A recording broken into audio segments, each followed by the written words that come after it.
আজকে আমার কবিতা 25শে বৈশাখ। চতুর্দিকে ধূপে ধোয়া, বাজে কোথাও শাক। ক্যালেন্ডারে চোখ চলে যায় 25শে বৈশাখ।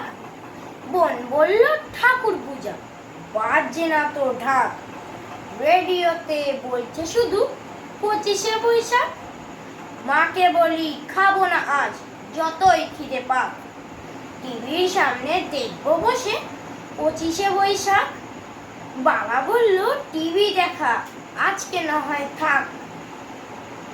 সবাই মিলে করব পালন 25শে বৈশাখ। ভাই বলল বীর পুরুষ, দাদা বলল থাক। ভাগ্যে খোকার সঙ্গে ছিল 25শে বৈশাখ। দিনের আলো নিভে এলো, সূর্যি বাজায় শাক। প্রতিদিনই হোক না শুরু 25শে বৈশাখ। নমস্কার।